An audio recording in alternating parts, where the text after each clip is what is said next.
Bismillahirrahmanirrahim. Assalamualaikum warahmatullahi wabarakatuh. Waalaikumsalam warahmatullahi wabarakatuh. Alhamdulillah. Alhamdulillahirabbil alamin. Assalatu wassalamu ala asrofil anbiya'i wal mursalin wa ala alihi wa sahbihi rasulillahi ajmain. Amma ba'du. Puji syukur tidak lupa kita panjatkan kehadirat Allah Subhanahu wa taala yang mana kita masih diberikan kesempatan sehingga kita dapat berkumpul di ruangan Zoom ini. Baiklah, tanpa memperpanjang kata-kata mukadimah, langsung saja kita mulai presentasi Zoom kita pada kali ini. Sebelumnya, izinkan kami memperkenalkan diri terlebih dahulu. Saya, Nur Rode Hisan. Saya Haris Setiabudi. Saya Muhari Diansyah. Saya Didi Prasetyo. Baiklah, untuk pembaca pertama akan dibacakan oleh Haris Setiabudi. Kepada Haris Setiabudi dipersilakan.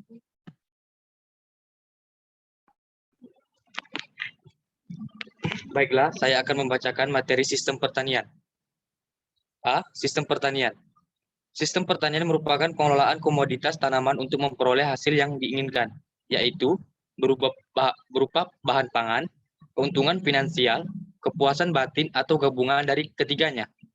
Sistem pertanian di daerah tropika, termasuk Indonesia, berbeda dengan daerah subtropis dan daerah beriklim sedang. Kondisi alam yang berbeda akan menghasilkan jenis dan sistem pertanian yang berbeda. Jenis pertanian terkait dengan tanaman pokok, apa yang menjadi sumber kehidupan masyarakat atau petani. Perbedaan jenis tanaman pokok berkembang sesuai dengan kondisi-kondisi lokal setempat. Jenis pertanian akan mempengaruhi corak sistem pertanian. Corak sistem pertanian akan mempengaruhi corak kehidupan sosial budaya petaninya. B. Sistem pertanian menurut Moser. Menurut Moser, 1968, pertanian adalah sejenis proses produksi khas yang didasarkan atas proses pertumbuhan tanaman dan hewan. Kegiatan-kegiatan produksi di dalam setiap usaha tani merupakan suatu bagian usaha, di mana biaya dan penerimaan adalah penting. Tumbuhan merupakan pabrik pertanian yang primer, mengambil gas karbon dioksida dari udara melalui daunnya dan diambilnya air dan hara kimia dari dalam tanah melalui akarnya. Dari bahan-bahan ini, dengan menggunakan sinar matahari, ia membuat biji, buah, serat, dan minyak yang dapat digunakan oleh manusia. Baiklah, materi selanjutnya akan dibacakan oleh Muhardiansyah. Kepada Muhardiansyah, dipersilakan. Baik, syarat-syarat mutlak yang harus ada dalam pembangunan pertanian menurut A.T. Moser 1965, yaitu adanya pasar untuk produk atau hasil-hasil pertanian. Menurut A.T. Moser tahun 1965 diperlukan 3 hal dalam pasaran untuk hasil usaha tani, yaitu 1. Seseorang di suatu tempat yang membeli hasil usaha tani. Perlu adanya permintaan terhadap hasil usaha tani ini. 2. Seseorang yang menjadi penyalur dan penjualan hasil usaha tani. Sistem tata niaga. 3. Kepercayaan petani pada kelancaran sistem tata niaga itu. Kebanyakan petani harus menjual hasil-hasil usaha taninya sendiri atau di pasar setempat. Teknologi yang senantiasa berkembang sesuai dengan perkembangan atau kesempatan atau permasalahan yang dihadapi. Tersedianya bahan-bahan dan alat-alat produksi secara lokal. Adanya perangsang atau insentif berproduksi bagi petani atau pelaku usaha tani. Jadi perangsang yang dapat secara efektif mendorong petani untuk menaikkan produksinya adalah terutama bersifat ekonomis, yaitu 1. Perbandingan harga yang menguntungkan. B. Bagi hasil yang wajar, tersedianya barang dan jasa yang ingin dibeli oleh petani untuk keluarganya. C. Tersedianya transportasi yang menunjang. Terdapat beberapa faktor yang mempengaruhi biaya pengangkutan, yaitu antara lain A. Sifat barang yang harus diangkut, berapa berat atau besarnya barang itu. B. Jarak pengangkut barang-barang itu. C. Banyaknya barang yang diangkut. D. Jenis alat pengangkutan. Adanya faktor-faktor pelancar pembangunan pertanian, yaitu 1. Pendidikan pembangunan. 2. Kredit produksi. 3. Group action atau kerja kelompok. 4. Perbaikan dan perluasan tanah pertanian. Selanjutnya akan dibacakan oleh Didi Prasetyo.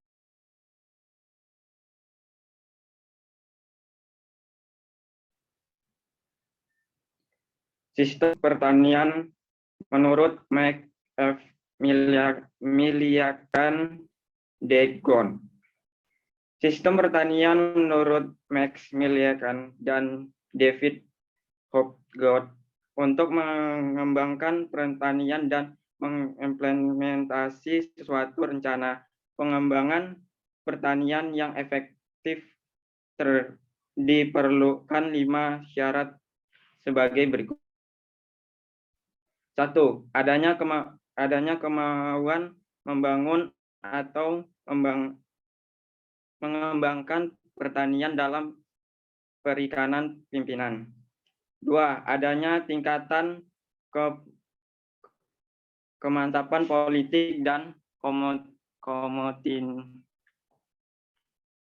kontinuitas perencanaan pembangunan atau pengembangan pertanian. 3. Adanya administrasi dan adanya organisasi sebagai pemikir serta tenaga lokal terampil sebagai pelaksana. 4. Adanya pribumi berpendidikan pertanian. 5. Adanya pasar yang luas bagi hasil pertanian. D. Sistem pertanian menurut Helcrow. Helcrow membagi pertanian menjadi 4 substitusi, yaitu 1. Substitusi yang ditunjukkan oleh pemerintah. 2. Substitusi industri pengadaan dan penyaluran serta produksi. 3. Substitusi sistem farming. 4. Subsidi sistem industri pengolahan dan pemasaran hasil pertanian. Baik, berikutnya akan dibacakan oleh Nurodiah Hisan.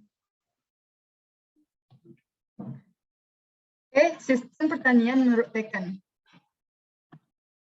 Diyakini bahwa sistem pertanian merupakan suatu rangkaian aktivitas yang saling berkaitan, yang keberhasilan pengembangannya sangat ditentukan oleh tingkat keandalan dari sistem komponen yang menjadi 4 subsistemnya, yaitu sebagai berikut. 1. Subsistem pengadaan dan penyaluran sarana produksi dan teknologi dan pengembangan sumber daya pertanian. 2. Subsistem produksi pertanian atau usaha tani. 3. Subsistem pengolahan hasil-hasil pertanian atau agroindustri. 4. Subsistem pemasaran hasil-hasil pertanian. Ciri-ciri pertanian secara umum. Pada dasarnya, ada 12 ciri-ciri pertanian antara lain. 1. Semua jenis pertanian tanaman memerlukan input fisik yang hampir sempurna. 2. Pertanian harus tetap terpencar. 3. Aspek sumber daya alam. 4. Waktu untuk melancarkan suatu operasi usaha tani harus diselaraskan dengan keadaan cuaca dan serangan hama penyakit.